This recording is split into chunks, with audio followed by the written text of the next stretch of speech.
Hello, everyone, and welcome back to Crossroads of Cognizance, the place where we are creating a community discussion about all things woo woo, magic, and everything in between. We're giving you our life experiences, we are hearing yours, and the show has taken an interesting turn to take on Reddit's experiences as well. Between Katrina and I, we have a lot of experience in the field of energy work and in magic and really supporting people from an alternative perspective. And I believe that we have I think if we were meeting these people on Reddit and on in person, They'd hate we'd be us. changing some lives or, You know, you know, there you go. That's it. crying a lot. This is the other option. But this is not the first time we're going live, but it might be for you. So if that is the case, just a couple housekeeping things. If you're on Facebook, you're going to want to click the post and so that you can see us. And then if you are on YouTube, do what you do and stay tuned. And then aside from the housekeeping stuff, we're two people here going live. You may not know who we are, so that feels important to approach as well. For me, I am Dahlia Rose. I'm the founder of the Conduit School. I operate as a healing facilitator, a teacher, a conduit for high vibrational energies, and Eric. there's Eric. I guide meditations. I counsel. I do supportive spirit work. Hi, Eric.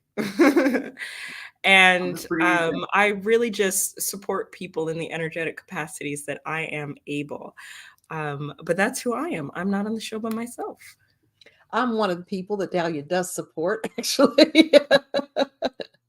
Anyway, my name's Katrina Rasbold. I'm part of crossroadsoccult.com. My husband and I run that shop together.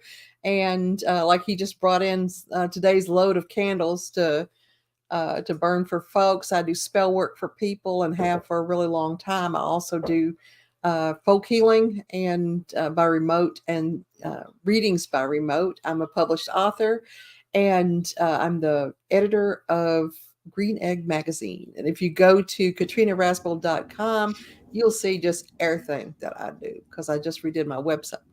And yes, all kinds of Very nice. stuff. Thank you. All kind of stuff up in there.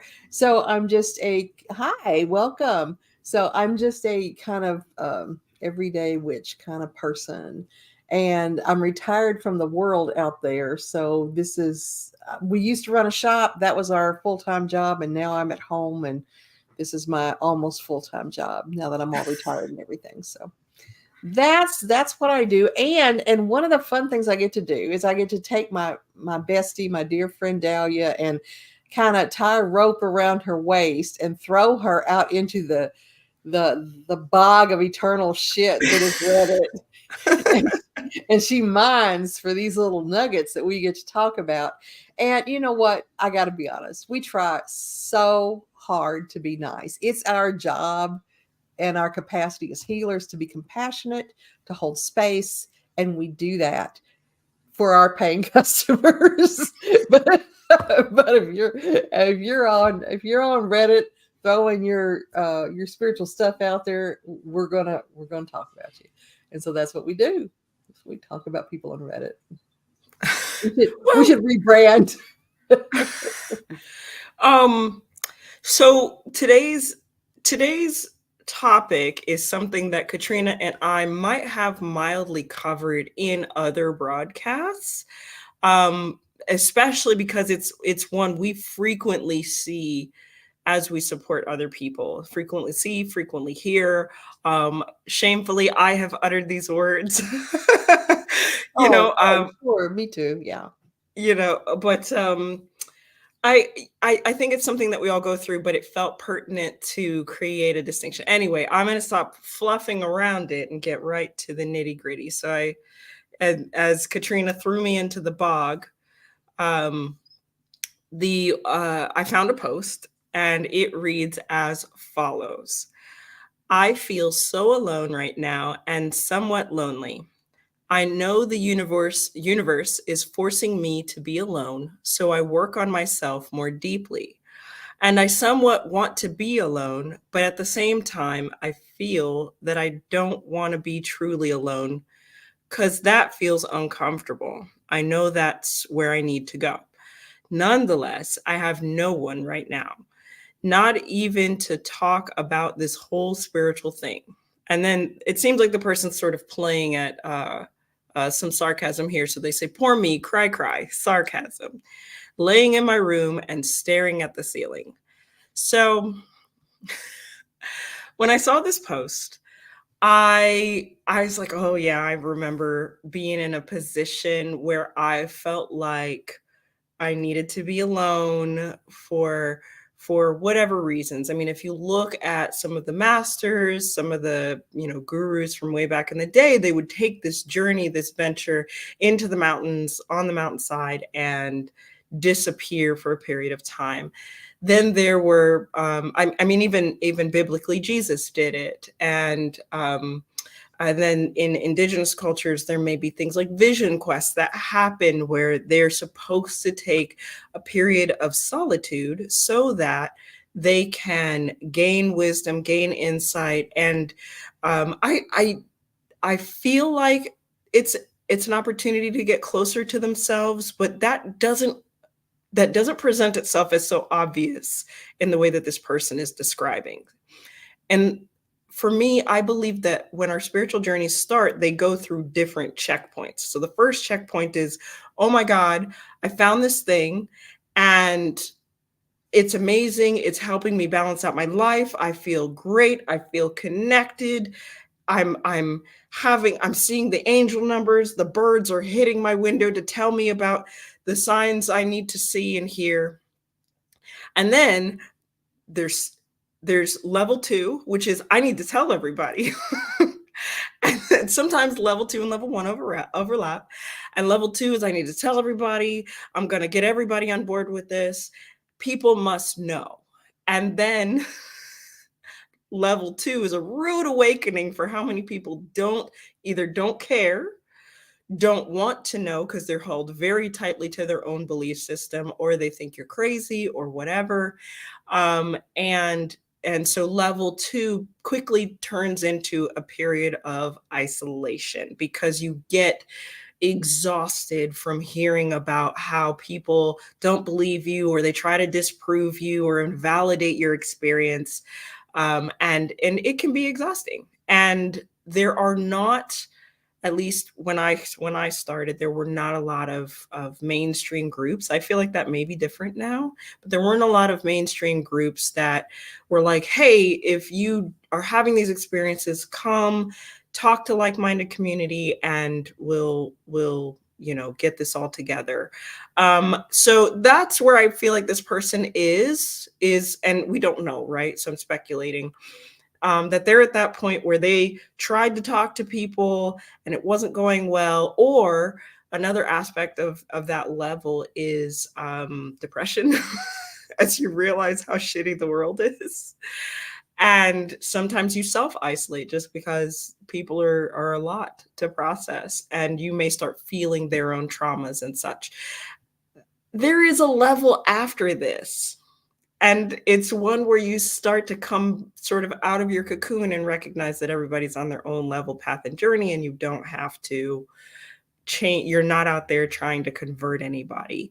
And so I say all of that to say this, as Katrina would say.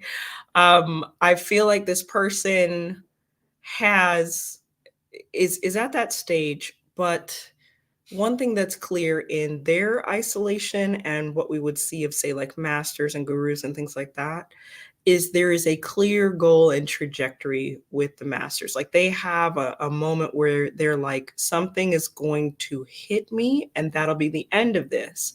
This person, it really seems like it's not the universe. It seems like they're choosing isolation and feeling the weight of their choice. But I've said a lot. I'm going to kick it over to Katrina and see what she has to say. Well, you can go pee, get a cup of coffee, whatever you want, because I'm all I'm over the about, place. yeah, I got to go check on some food. Yeah, order something from DoorDash. Uh, so I do think this person does have a clear goal and trajectory, and that is to get people to look at them. And that's a lot of what Reddit is about, is attention seeking comments. She was not shitting. She is going to go look at food. I swear to sweet Jesus. Anyway, so my feeling is it's interesting that Dahlia mentioned Jesus, because let's face it, if our original poster had Jesus, they would not be alone, because Jesus is with you. So I've heard, and I don't want anybody with me all the time.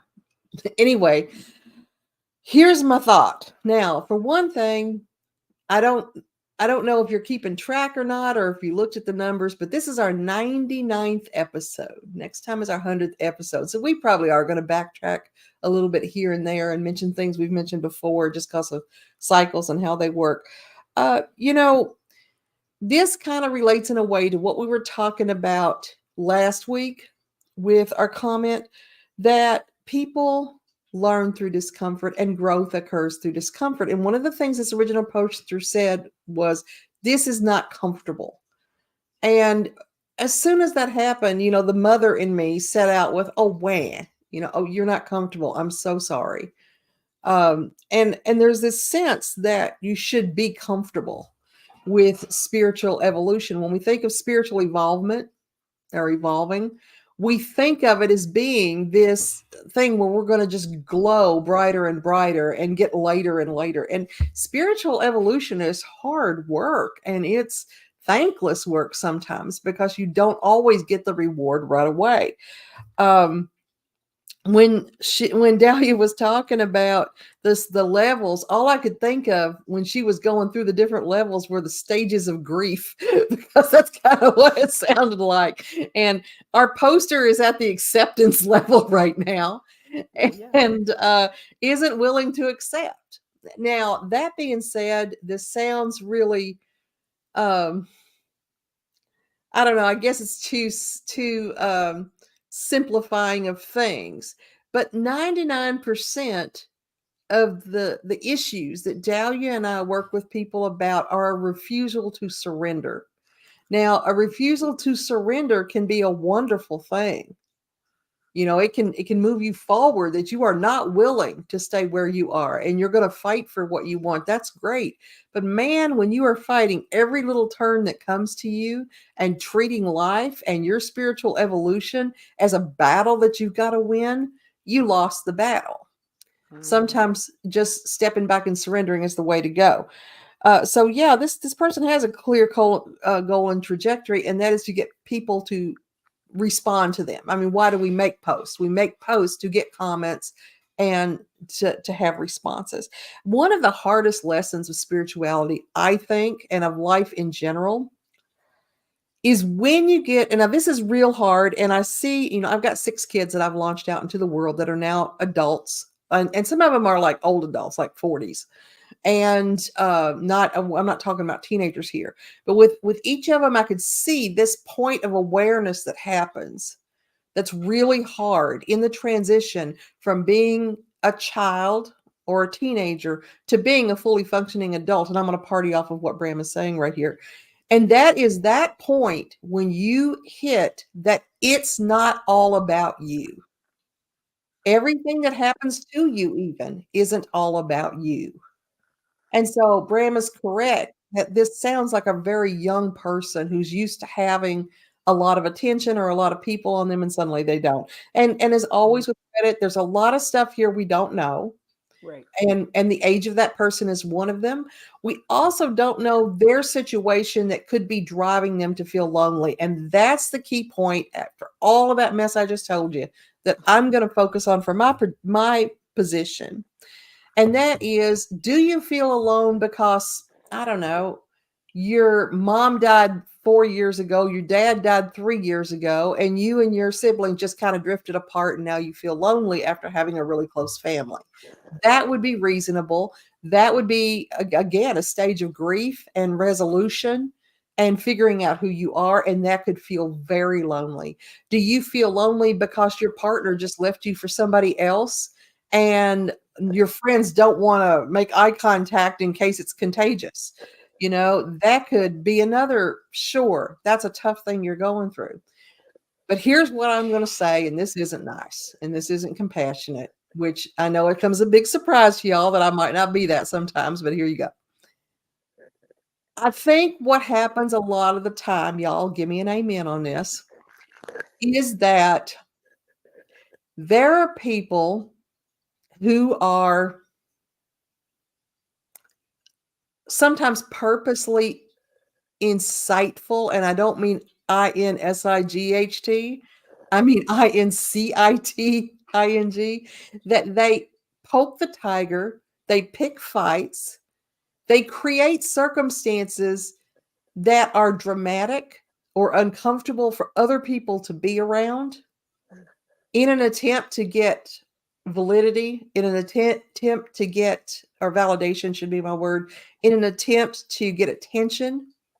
And pretty soon people don't want to be around them anymore. Pretty soon, or here's another one. They just complain all the time, constantly having some drama, constantly having some victimization, constantly having something being done to them that's somebody else's fault. And all they do is talk about it. And that gets burdensome to be around.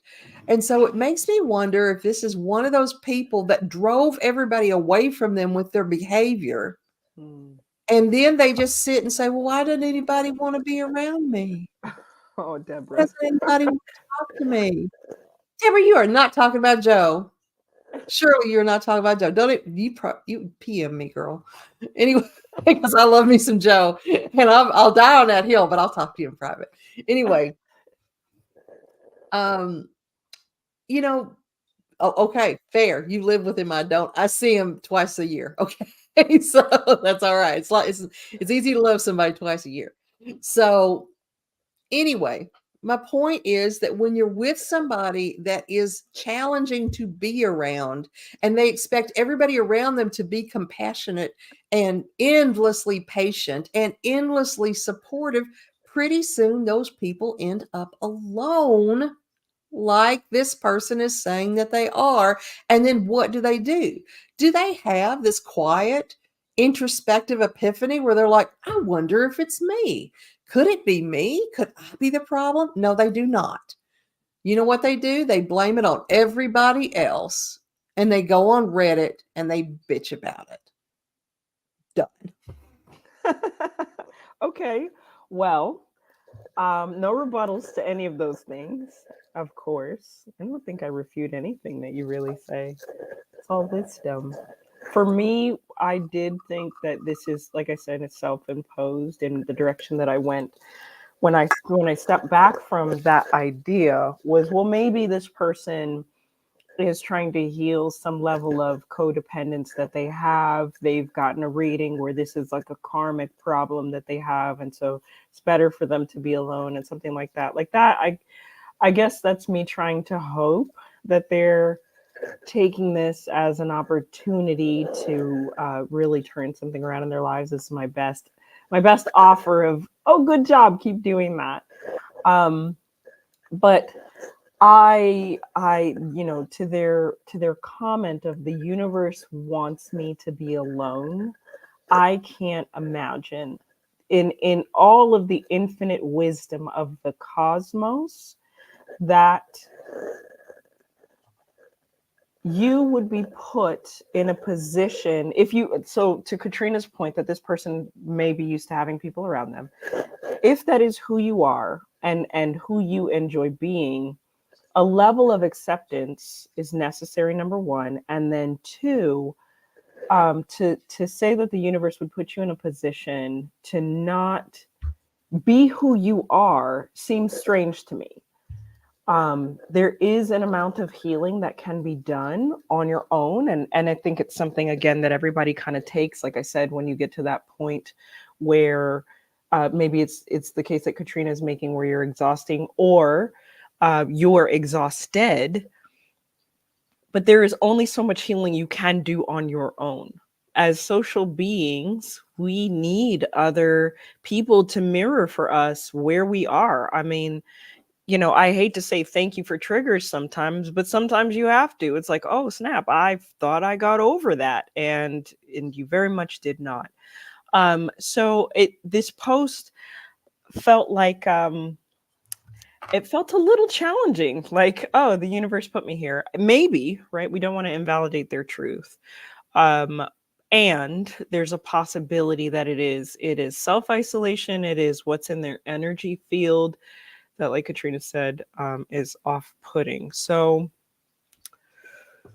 if I found this person sitting in front of me and we were having a conversation about being alone, I would start to question things like, well, what are you gaining from being alone? Staring at the ceiling doesn't sound like there's a lot happening. And I know awareness and healing doesn't come quickly all the time. But you should have some things starting to bubble to the surface within days of being alone, sometimes hours if you're really in a bad place. The ability to breathe, or the ability to distinguish between you and others. This sounds like a self-imposed journey. They read a story somewhere where somebody went off and parodied or emulated Jesus. So they went off on their own journey and came back enlightened as he did out of the desert. But there's so much that can be gained when you're alone, and very little as at the same time. So that's, I saw Katrina writing. What you got? All right. So first off, when Jesus went into the desert for 40 days and 40 nights, do you know what is recorded in the Bible about his time in the desert? Fucking donut, okay? He was not on Reddit jabbering about being alone. He was doing his work, okay? So, yeah, I mean, it's kind of like, and there's more, I got a list. It's kind of like sex in the locker room, where if you're talking about it, you ain't doing it. And I think that spiritual evolution is the same. Like, if you're just talking about it all the time, when do you find time to do this? Because I tell you what, it ain't out here, it's in here. And sometimes, sure, you can get too sucked up in your own head for a while and need to externalize. But if you're never going up there, then yeah, you got a problem. Now, for those of you who do not know, Bram is my little spirit baby who's all grown up now. And for Bram to post anything cynical is huge. This is red circle on the calendar day, because Bram is one of the most compassionate, kindest people ever, to the extreme. And so, yeah, I agree. It's probably to try to avoid some serious work. So my questions would be this. First of all, if the universe, now this gets back to our topic, which we will discuss eventually, just be patient, is it the universe or is it you? Where's your messaging coming from, and where's the methodology that has put you here coming from? If the universe wanted you to be alone, Miss OP, why is there so many people here? That's what I would ask. If the universe wanted you to be alone, you wouldn't be here. So my next question would be, define alone. Now, when you say what I keep hearing is, what was her name? Lydia Dietz from Beetlejuice, where she's sitting and writing her goodbye letter, and she writes, "I am alone," and she cries, "I'm utterly alone." What is alone? What does that look like? Does that mean you don't have a best friend to talk to all the time and share your every thought? Does it mean you don't have a partner? Does it mean you don't have friends? What is alone?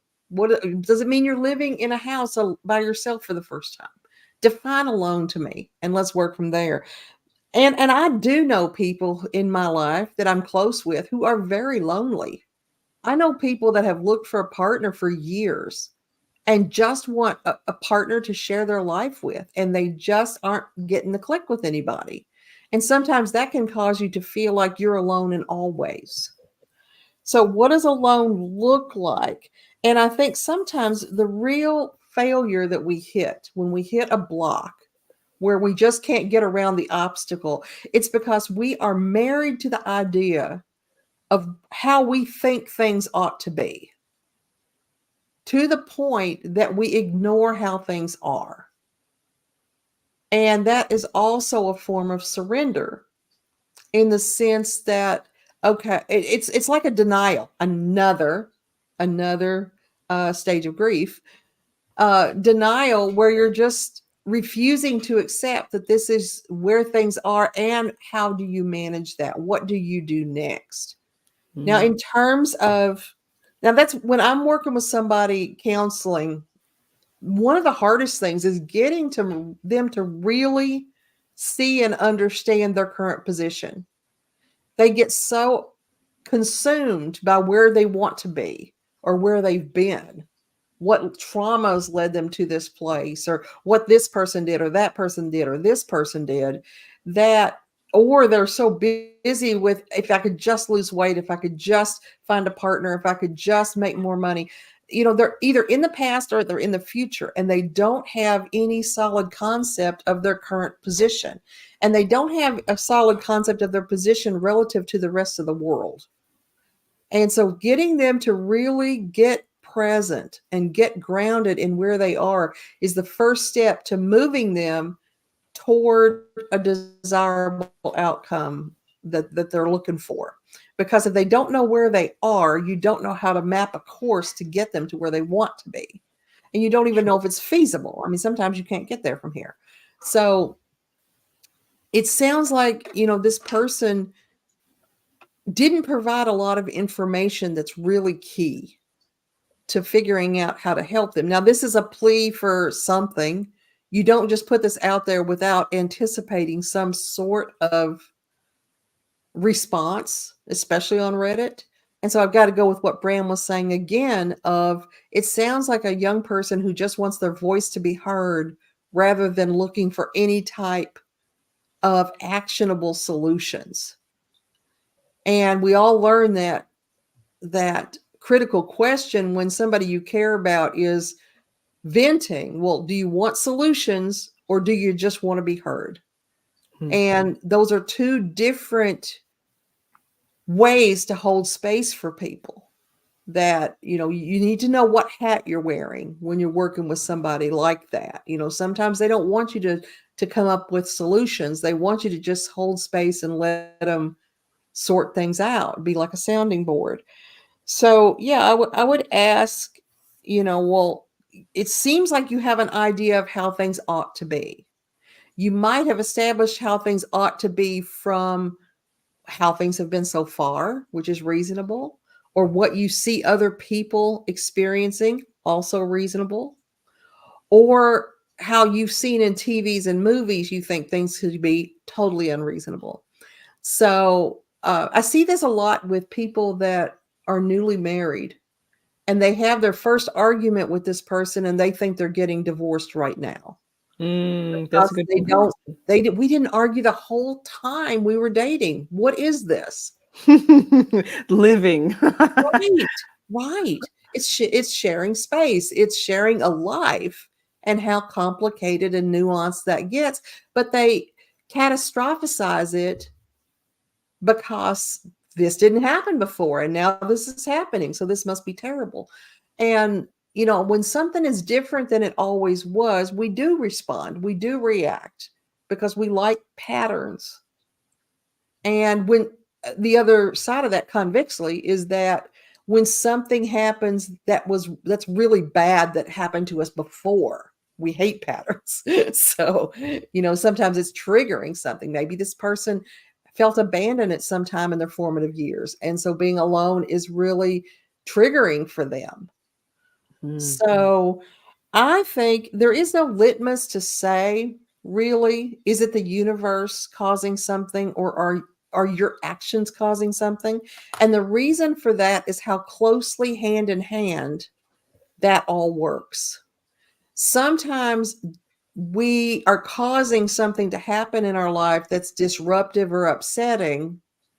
We're causing it, but it's because the universe needs that to happen to get us to a particular outcome. And it, it's so sometimes universe or us, it's all one thing. It's the same thing.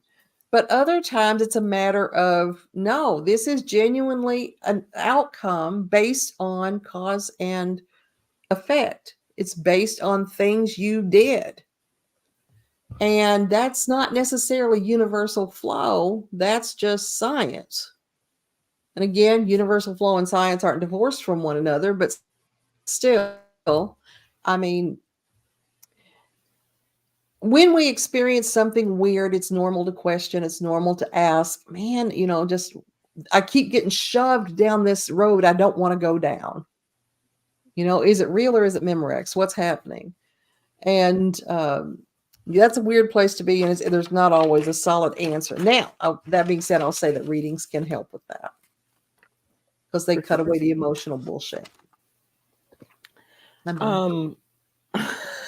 So this person did, there was a little blurb afterward, a respond to a comment that I thought was worth talking about, where this is what they said to someone else. The thing is, I'm still at the beginning of learning how to let go of the narrative and not identify so much as the I. Lately, I have the strong urge to become no one, to just be, to let go. And a few nights ago, I had a strong desire to die, not for my soul to die and be gone as a person, but for my ego to die. I'm still trying to figure out how to become that, what I dream of, what I mentioned, what you said, which I didn't get into the comment. I assumed meditation would be the way. Perhaps it is. I just haven't really got into it. So there are these corners of spirituality. Fringe areas of spirituality where there is a goal, such as becoming nothing. I've discovered this place that is called non-duality, where you it seems like, and please don't I may be wrong but it seems like that this is an attempt it's like an attempt at oneness without all the fluff. And so when I read that she said wanting to become no one, I was like, oh, okay, maybe you're headed in that direction. It's a very specific direction, and it means in a lot of ways that you do not get to become a part of everyday society. So that level that surpasses the isolation doesn't come because everybody else lives in a dual reality. So again, we go back to the self-inflicted wound here. Also, they started using ego death and some of the very stereotypical things that when they show up in spirituality, you kind of have to go when they show up in someone's speech, you kind of have to ask or have the conversation, okay, what did you read? Like, what did you read versus what you are experiencing? Because if you are reading something that says in order for your ego to die, you have to, get rid of everything that you love and like and invest your personality into, pause. Pause, because that may not be the whole answer. Yeah, you just joined Nexium if that's what you're getting. Oh, yeah, a cult is a good place for that kind of thing. Yeah, they'll take it all away. Don't worry. Without throwing the baby out with the bathwater here, there's a reasonable path in the world of ego death that people put forward. I just think that there are a lot of extremes that are mainstream now, and I personally don't follow the path of ego death. I think our ego is very necessary, even for spiritual shifts and evolution, but a conversation for another time, I'm sure. I would just, the moment that she started talking about, like I said, the ego death and becoming the person that she dreams of, we are moving away from spirituality very quickly on a downhill slide, because spirituality is supposed to lead you back to yourself, not some perceived concept of self. Like, to say I want to become the person I dream of is an ego thing. Your ego has an idea of who you will be when you have reached the spiritual pinnacle. And so this is an Ouroboros of a thing. And for this person, I would really be encouraging them to get around people who are, and maybe that's the attempt on Reddit, right? Maybe they're somewhere they can't go in person and gather with people, to collect these kinds of thoughts and see the potential harm, right? I whenever someone starts to other themselves, which is what is happening, I my heart just, like, it breaks a little when the, like, little cuddly animals run out and try to hold them and say, "Wait a minute, don't do that." Yeah. So that's where I am with this person, having read that comment. This is not necessarily, I can find religions that do what she is hoping to achieve. I cannot find metaphysical, spiritual, humanistic, self-led, individualistic practices that encourage you towards health, that would encourage her to maintain a line of thinking that she is not already perfect and can add things to her if she so desires, which would require ego once more.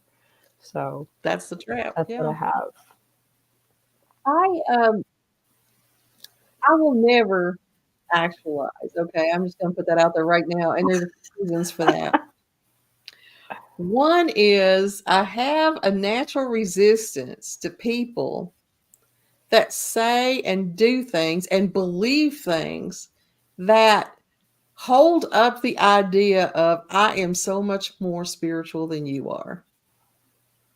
It makes me think of stuff like people that say, "Oh, I don't watch TV," or, just things that elevate you above everybody else intellectually or spiritually in some way. I just roll my eyes. It makes me really uncomfortable. And so I'd further what you would ask this person and say, what did you read? And of what you read, what did you actually understand? I'd want to know about that too, Yeah. because so many times they're just parroting words that sound smart, and kind of put ego death, death of the ego. That sounds like something we ought to want to do, until you get into the idea that in doing so, you are negating human psychology in a big way. Yeah. Because, as Dahlia was pointing out, almost anything we would do to better ourselves shifts around to some form of ego. It's really hard to have any kind of conversation about actualization or about spiritual evolution without bringing up some ego-related topics in a positive way, not just in a shitty way. I mean, in a positive way too. Another reason I'll never actualize is very simple, and that is that the human concept of actualization in most religions, or in a lot of religions, involves the idea of becoming one with everything and everybody. There's some people out there I don't want to be one with. I look at some people and how they act and how ugly they are in terms of their behavior. and the way they speak about each other, the shit they post on Reddit, things like that. And I'm like, you're not even in not only are you not in my sphere of influence, I'm not even completely certain we're the same species. I do not want to be one with you. So those are my great obstacles to actualization is I can't do it. I can't look at the all of humanity and immerse into the oneness of it. And so I do other. I'll say straight out that I other. And that brings up an interesting term that was one of the first ones I heard Dahlia attach to this specific conversation we're having right now that she did in pre-show. And that's the word discernment. Mm. And it became, I would say, the last 10 years, the idea of judging somebody became a really big negative thing. Like, you can't judge me.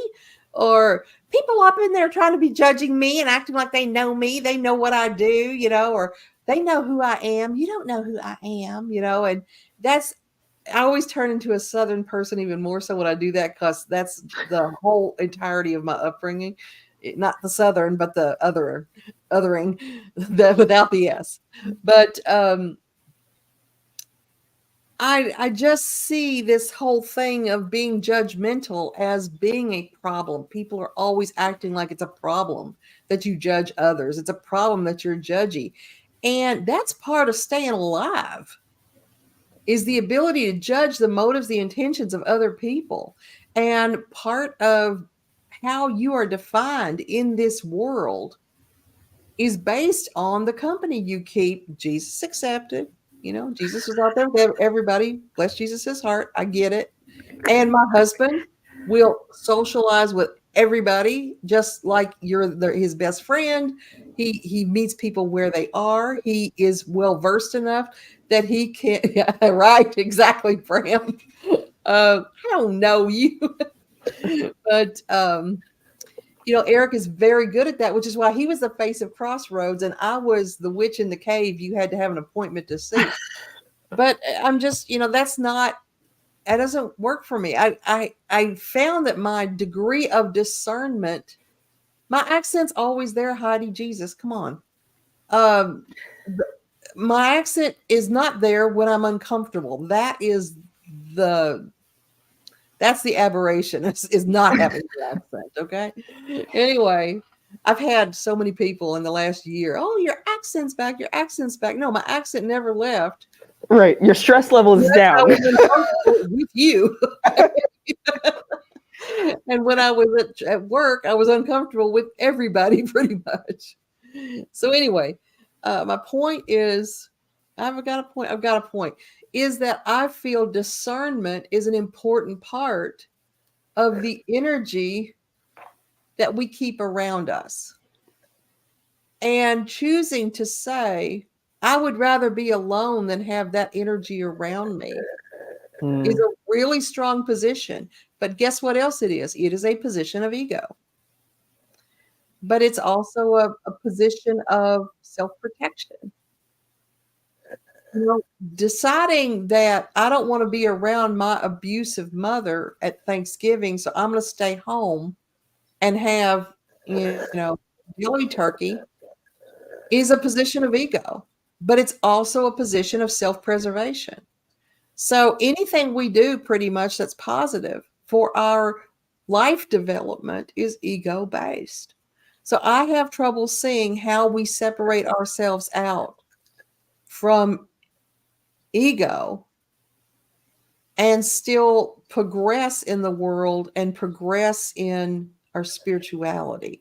So I think that the universe, God, the creator, gave us an ego for a reason. I don't think Satan put our ego in there. I think there might be evil things that have an ill effect on the ego. I think there might be ways people are brought up that cause them to have ego reactions that are unhealthy and off-putting. But I don't think we have an ego as somehow nature is broken, and that's why people have egos. Now, we didn't even have egos until Sigmund Freud. He invented that word. I don't know what they called it before then. The I, the sense of self. But I don't think our job is to defeat the fact that we're human. I think we came here to have a human existence. Mm-hmm. And that helps our spiritual evolution in some way. And to defy human experience is the Antithesis. it's the opposite of that. You know, you are antithesis. That's what I'm trying to get of that. So if you're going to have a human experience, have a human experience. Those people say it's human experience to kill somebody. Well, no, that's also the opposite. So if you're going to have a human experience, then do that. And in theory, that's why Jesus came to earth, was to be the embodiment of God on earth. For a pagan, I'm talking a hell of a lot about Jesus today, and I get that. He's showed up a lot in this broadcast. Oh, I know. And that's, for those new people, that's very unusual. Not having an accent. So I just want to say, apparently the universe wants me to spend some time with Jesus. Therefore, I have no problem with that. We're on same. I got nothing against Jesus, and I go way back. Yeah. So it was all of his wingmen that I had the problem with. Fair. Anyway, so my point is, human ego is part of discernment, and sometimes our discernment leads us to times of being alone. Mm-hmm. And the person mentioned in their follow-up that, maybe they should be meditating on this, and, that they're not. Well, meditating is praying to yourself, basically. It is a cyclical engagement with your most divine self. And if you're not willing to get in there and have that conversation, then you're talking out your ass, with any kind of spiritual contemplation that you haven't even discussed with yourself. And you're going to go to Reddit before you go to yourself. We just found the problem. You mentioned earlier that there's no litmus test for the universe and self. And I found that like 100% agree, right? When people talk about us being the microcosm of the macrocosm. So I can get behind that. I do feel like there is a discernible level of self-imposed punishment, right? Like if you spent your time as a child being strange and people sent you off to, go be strange in your room or something like that, the level of discernment to say, wait a minute, I used to go off and be alone all the time as a kid is going to require people around you likely to say, hey, isn't that something your mom used to do to you, or your dad used to send you off? So I guess for me, the litmus test is evaluating the driving factor. I mean, I'm saying essentially the same thing as Katrina. What is driving the isolation piece? What led up to that moment? And then from there, if it's your feelings were hurt, it's probably not the universe. If it is, that's good. If it is, like Katrina was saying, you feel like you're rising above the people that's not the universe either. I see that meme all the time. The universe will take people out of your lives. Well, yeah, and there's more to that story than just people being taken out of your lives, and that's usually for the serial repeat offender in your life. So the litmus test continues to unravel here verbally, because for me, when I approach people with this, when I evaluate it for myself, it is always a feeling.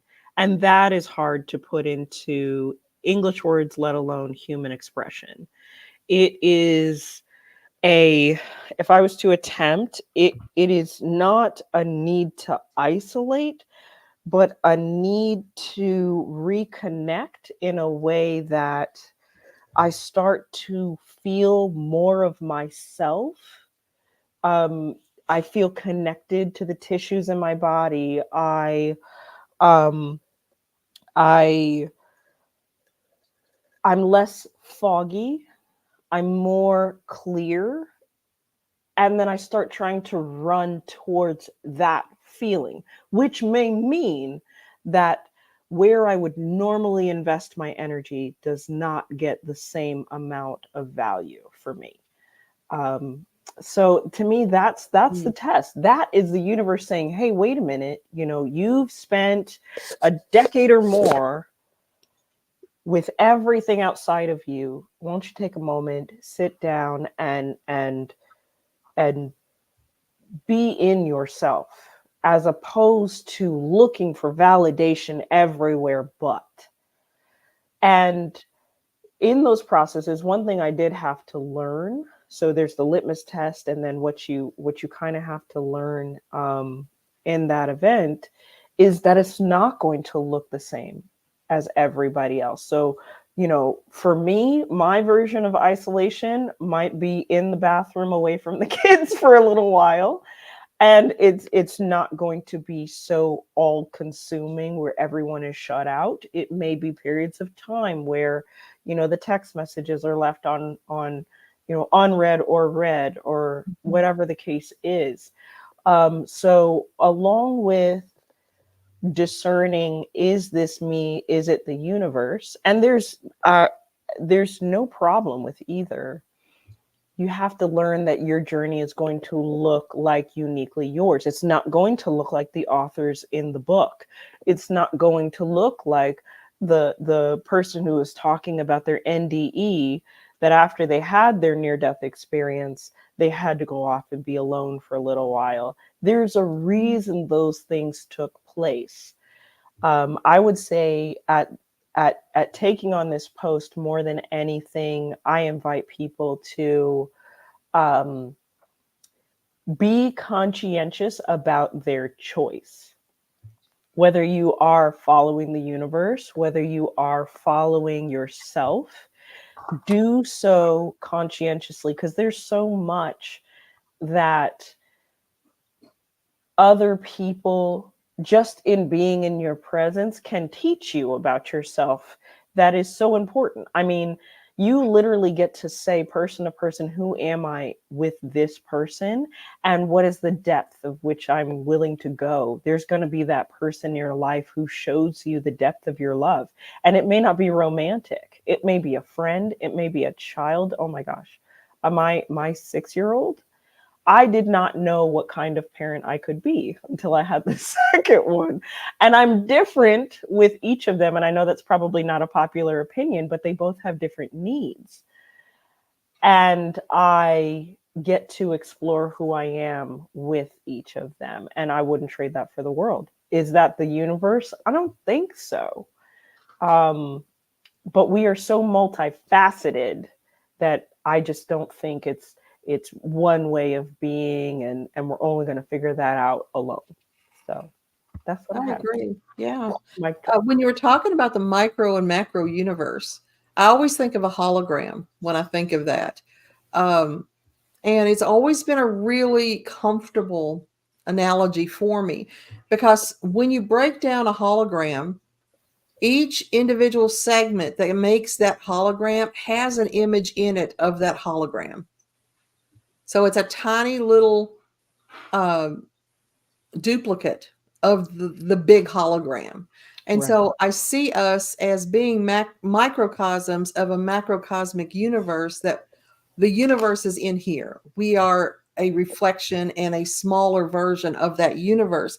Now, that being the case, everybody is their own version of that universe, because we have human filters we're going to put over our representation of that universe that we bring into the world. But before we sign off today, I do want to talk about a unique phenomenon that I've seen happen over and over again. I think it happens to most people at some point in their life, especially those that are on a spiritual trajectory that want to elevate and really maximize where they're going. And it starts to happen when you first step on that path, and it's going to happen almost every time you have a significant thrust forward into your spirituality. And that is that you are leveling up in spirit. You're leveling up in your understanding of your place in the world. You're leveling up in your manifest destiny journey. And when that happens, the people who shared the experience with you before that won't fit anymore. Mm-hmm. If they are not evolving at the same level, and all of us evolve at different levels, sometimes those levels are not compatible. That's why sometimes a completely successful marriage will fail. Yeah. Because people are evolving in different directions. And you and I see that with clients all the time. And when we cling to those relationships, and I want everybody to hear me because this is huge and it's a lesson I completely ignored forever, to my detriment and the detriment of others. Don't be smart, okay? I really was just getting comfortable. It doesn't get louder because you lean forward, Dahlia. Anyway, I love you. Anyway, here's what I'm going to tell you, though. When you feel those relationships drifting away, your natural inclination is to pull them closer. Yeah, get your claws in there. When you hold those people close to you, with whom you are no longer energetically compatible, you're going to collect them like lint on your sweater. And eventually, the universe is going to put that sweater in the dryer.